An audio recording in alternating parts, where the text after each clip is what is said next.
है बंदगी सतनाम। बंदगी मेरे सतगुरु कबीर साहिब को बंदगी, बंदगी धनी धर्मदास साहिब को बंदगी, बंदगी गुरु नानक देव साहिब, गुरु अंगद देव साहिब, गुरु भीखा साहिब, मलुकदास साहिब, गरीबदास साहिब, रेवीदास साहिब, अचरूराम साहिब, मेरे सतगुरु विशनदास साहिब, सतगुरु प्रागदास साहिब, सर्वे संतों को बंदगी, सकल हंस को बंदगी, साहिब बंदगी सतनाम। जैसे कि आज की हमारी सत्संग का जो विषय है वो बहुत ही प्यारा विषय है। वो ये है, जैसे पिछली सत्संग में हमने कहा था कि 5 मुद्राओं के बारे में विचार किया था। 5 मुद्राएं कौन सी हैं जो योगियों की होती है। और संत मत, आज हम संत मत के बारे में जानेंगे कि संत है क्या, संत किसे कहते हैं और संत मत क्या है और संत मत में क्या होता है। तो सत्संग शुरू करने से पहले मैं आपसे निवेदन करूंगा कि सत्संग को पूरी सुनिएगा और सत्संग को ज़्यादा से ज़्यादा शेयर करें, जिससे सभी सत्य का लाभ ले सकें और सत्य को जान सकें। और सत्संग जो होती है वो हृदय का भाव होता है। देखिए, आपका हृदय कहे तो आप सत्संग को सुने और सत्संग को समझें। अगर हृदय नहीं कह रहा है तो आप छोड़ सकते हो। अगर आपको समझ में आए बात तो आप सत्संग को शेयर करें, अगर नहीं आ रहा है तो नहीं शेयर करें। और आप सत्संग को वहीं पे स्किप कर सकते हो। तो मेरा सिर्फ कर्तव्य इतना है कि आप तक जो मैंने अनुभव किया है, जो सत्य है, अपना अनुभव मैं आपके सामने रखना चाहता हूँ, अपना विचार। अब आपको मेरा अनुभव, मेरा विचार अच्छा लगे तो सुने, अगर नहीं लगे तो आप उनको स्किप कर सकते हो, छोड़ सकते हो। और ज़रूरी नहीं कि सबका विचार मेरे जैसा ही हो सकता है। तो जो मुझसे प्रेम करें तो वो कर सकते हैं, अगर नहीं करें तो मैं किसी के, कहते हैं ना कि प्लास्टिक के फूल से सुगंध नहीं आती, तो उसका सिर्फ इतना ही अर्थ है कि प्रेम जो है वो जोरी करवाया नहीं जाता है। प्रेम हृदय का भाव है, सत्संग भी हृदय का भाव ही है। अगर आपको हृदय ही नहीं करेगा सत्संग को सुनने का तो आप कभी भी मेरी बताई हुई सत्संग समझ भी नहीं सकते। तो सत्संग को अगर आप सुनना चाहते हो, सत्संग को समझना चाहते हो तो हृदय से सुने और सत्संग को पूरा सुने। तो विषय जो था कि संत मत क्या है। देखिए, प्रथम तो हम संत को जाने कि संत क्या है और संत कौन है। संत जो शब्द है इसका अर्थ है जो सत्य में रमण करता है, उसी को हम संत कहते हैं। जिसने सत्य को अनुभव कर लिया है, जो अपने में आनंदित है, जिसने उस सत्य को चीन लिया है और उसी में ही रमण कर रहा है, उसी को हम संत कहते हैं। ठीक है। तो इसी प्रकार उस सत्य को अनुभव करने के अलग अलग मार्ग हैं।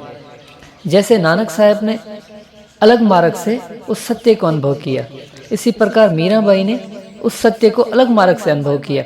अब हम सर्वे संतों के अपने अपने मार्ग होते हैं, लेकिन सबकी जो मंजिल होती है वो सबकी एक ही होती है। इसी प्रकार जैसे मैं आपको थोड़ा एग्जांपल दे के समझाऊं, जैसे कि आप ऐसे समझें, एक मनुष्य को पाकिस्तान आना है, ठीक है, या हिंदुस्तान आना है, नहीं पाकिस्तान आना है, तो पाकिस्तान से हिंदुस्तान से आने वाले आएगा तो उसका मार्ग अपना होगा, अफगानिस्तान से आएगा तो उसका अपना होगा, नेपाल से आएगा तो उसका अपना होगा, चाइना से आएगा तो उसका अपना मार्ग होगा। देखिए, सबका मार्ग अलग अलग है लेकिन सबकी मंजिल एक है। इसी प्रकार संतों का जो होता है अपना अपना मार्ग होता है।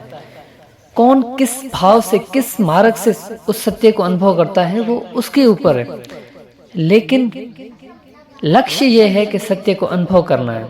और जो सत्य को अनुभव करता है उसी को हम संत कहते हैं। तो संत मत में 2 जो मार्ग है ना, सबसे बड़े मार्ग हैं। उसी मार्ग के आधार पे ज़्यादातर सर्वे संतों ने, जितने ही संतों ने उस सत्य को अनुभव किया है, उनके सबसे बड़े 2 मार्ग हैं। एक प्रेम का मार्ग और दूसरा ध्यान का मार्ग। अब ध्यान के मार्ग में सुरत शब्द योग होता है। अब सुरत शब्द योग बोल दिया तो इसका मतलब ये नहीं लेना कि भाई कोई योगियों का मार्ग है, नहीं, वो योग नहीं है, वो एक कला है। इसीलिए उसको क्योंकि लोग जो है योग में उलझे हुए थे, वो योग में नहीं 5 मुद्राओं को ही साधना कर रहे थे, इसीलिए साहब ने कहा कि एक और योग है, जो योग है नहीं, लेकिन उसका नाम योग्य दिया गया है। ठीक है, उसे सुरत शब्द योग कहा गया है। जब मैं आपको बताऊंगा कि सुरत शब्द योग है क्या, तभी आपको समझ में आएगा कि वो योग है नहीं, वो सिर्फ बोलने के लिए योग बोला। क्योंकि मैंने बताया ना कि लोग समझ रहे थे कि जो 5 मुद्राओं की साधना कर रहे हैं यही सत्य के योग हैं, इसी से परमात्मा की अनुभूति हो सकती है, लेकिन ये असत्य है। लेकिन साहेब का जो योग है, जो योग सच्चा जो योग है, वो सत्य तो ये है कि वो योग है ही नहीं, वो एक ऐसा रहस्य है। उसी रहस्य के लिए तो हम गुरु करते हैं।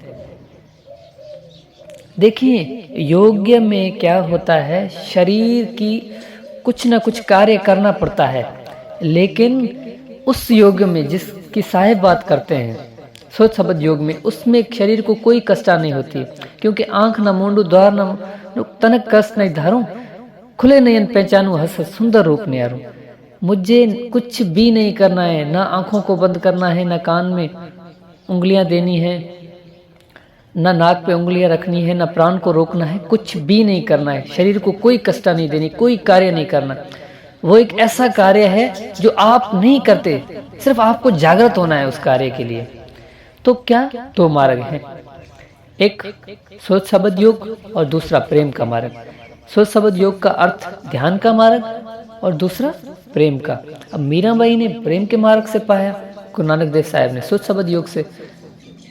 तो हर किसी का अपना अपना मार्ग है। तो हमारे साहेब ने सभी मार्ग का विषय दिया है। साहेब ने सभी मार्ग पे हमें आदेश दिया है कि आप किसी भी मार्ग से उस परमात्मा को, उस सत्य को अनुभव कर सकते हो, उस सत्य नाम को प्राप्त कर सकते हो। वो आपके ऊपर है कि आपका मार्ग कौन सा है। मैंने प्रथम भी पिछली सत्संगों में बताया है कि अगर आपके गुण स्त्रीण गुण है, आप हो पुरुष लेकिन आपके गुण स्त्रीण है, तो आपके लिए प्रेम का मार्ग है। देखिए, जो स्त्री होती है ना, वो कार्य नहीं कर सकती, कोई भी कार्य नहीं कर सकती। वो सिर्फ और सिर्फ वेट कर सकती है, वो सब्र कर सकती है, वो इंतजार कर सकती है, वो सिमरन कर सकती है, वो परमात्मा को याद कर सकती है। ना कि उसको बोला जाए कि इस पे ध्यान लगाओ, ये करो, वो नहीं कर सकती। उसके लिए एक अलग से मार्ग होता है जिसे प्रेम का मार्ग बोला जाता है। अब प्रेम के मार्ग में किया क्या जाता है, उसके लिए हमें सदगुरु की खोज करनी पड़ती है। स्त्री को ऐसे गुरु की खोज करनी चाहिए जो प्रेम के मार्ग से सत्य का अनुभव करवाए। और दूसरा जो मार्ग होता है, सोच शब्द योग का मार्ग होता है। उसमें क्या होता है, उसमें एक व्यंगम चाल होती है, यानी पक्षी की चाल होती है।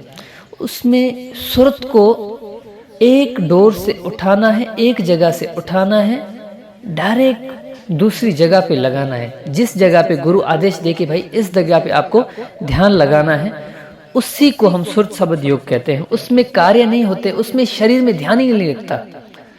वो शरीर में है ही नहीं सत्य, तो शरीर में क्यों ध्यान लगेगा।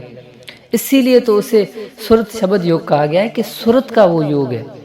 और सुरत का योग शरीर का योग नहीं हो सकता, वो प्राणों का योग नहीं हो सकता। तो ये भेद है। इसी भेद को समझने और जानने के लिए हमें एक संत की जरूरत होती है, जिस संत की जिसने उस सत्य को अनुभव किया है और वो हमें भी उस सत्य का अनुभव करवा सके। तो सत्य को अनुभव हम तब ही कर सकते हैं जब इन 2 मार्गों पे चलें। अब आपके ऊपर है कि आपका अपना मार्ग है कौन सा। अगर अपने आप को आप पुरुष समझ रहे हो तो आपका ध्यान का मार्ग है। अगर आप अपने आप को स्त्री समझ रहे हो तो आपका प्रेम का मार्ग है। इसी दोनों मार्गों से ही आप उस सत्य को अनुभव कर सकते हो। जब आप उस सत्य को अनुभव कर लेते हो तो आप भी सत्य हो जाते हो, क्योंकि आप भी अब सत्य में रमण कर रहे हो, आप भी उस सत्य में समा गए हो। और जो भी सत्य में समा जाता है वो ही संत हो जाता है। देखिए, लेकिन संत होना बड़ी बात नहीं है। संत तो सभी हो जाते हैं, बहुत से लोगों संत हो जाते हैं, लेकिन सद्गुरु नहीं हो सकते। हाँ, संत ही सद्गुरु होते हैं, लेकिन उसकी स्टेजेस होती है। और संत तब ही सद्गुरु हो सकता है जब साहिब की इस साखी को समझेगा और इस साखी को जानने की कोशिश करेगा कि साहिब ने इस साखी में क्या बोला है। साहिब कहते हैं कि हीरा परखे जोहरी और शब्द ने परखे संत, और जिन जिन संत को परखिया ताकि मति अनंत।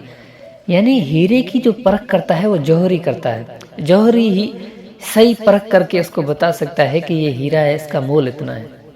ठीक है, इसी प्रकार जो शब्द की परख कर सकता है, देखिए शब्द अनेकों प्रकार के चल रहे हैं, लेकिन सच्चा शब्द कौन सा है जिससे उस सत्य को अनुभव कर सकते हैं, वो सिर्फ और सिर्फ संत कर सकता है। संत ही आपको बता सकता है, क्योंकि संत ने खुद अनुभव किया है, और जिसने अनुभव किया है वो हमें भी अनुभव करवा सकता है, उसी को संत कहा है। लेकिन साहब ने आगे भी बोला है, साहब ने कहा कि हीरा परखे जौहरी, सुबद ने परखे संत, पर जिन जिन संत को परखिया ताकि मति अनंत, और जिन्होंने संत को जाना है उसकी मति अनंत है। और संत की खोज करना, संत को जानना, संत को समझना, ये एक बड़ी उच्च विचार है, बड़ी उच्च विवेक है। जिसका विवेक जागृत हो गया परमात्मा की दया से, तब ही वो जान सकता है कि संत और असंत है कौन। और मैं आपको ये बात क्लियर कर देता हूँ कि वो संत नहीं है जो आप समझ रहे हो कि लाखों की भीड़ जिसके पीछे है, आप समझ रहे हो कि वो संत है, ये हमारे सदगुरु हैं, हमारे सदगुरु के तो करोड़ों शिष्य हैं, लाखों शिष्य हैं। वो संत सदगुरु नहीं हो सकते। साहब ने कहा कि फूटी आंख विवेक की, लखे न संत असंत, जिनके 10 संग 20 है ता को नाम महंत। अब लोग क्या करें, यही तो काम कर रहे हैं कि विवेक तो है नहीं, देख नहीं रहे कि गुरु हमें ज्ञान कैसा दे रहा है। क्या गुरु हमें उस सच्चे सतनाम का ज्ञान दे रहा है? क्या उस सच्चे सदगुरु का ज्ञान दे रहा है? क्या उस परमात्मा का ज्ञान दे रहा है? क्या हमें हमारा ज्ञान दे रहा है? नहीं, वो आपको सिर्फ और सिर्फ शिष्य बनाने आया हुआ है गुरु। और जो भी गुरु सिर्फ और सिर्फ शिष्य बनाने आया हुआ है ना, वो कभी भी सदगुरु नहीं हो सकता है। सदगुरु वो होता है जो अपने समान कर देता है, जो भेदभाव खत्म कर देता है, वो अपने शिष्य को अपने समान कर देता है। यानी उसको भी बोलता है कि आप भी मेरे समान हो जाओ, यानी आप भी उस सत्य को अनुभव कर लो और आप में और मुझ में कोई अंतर ना रहे। उसी को हम संत कहते हैं, उसी को हम सतगुरु कहते हैं। तो आज के लिए बस इतना ही। साहिब बंदगी सतना।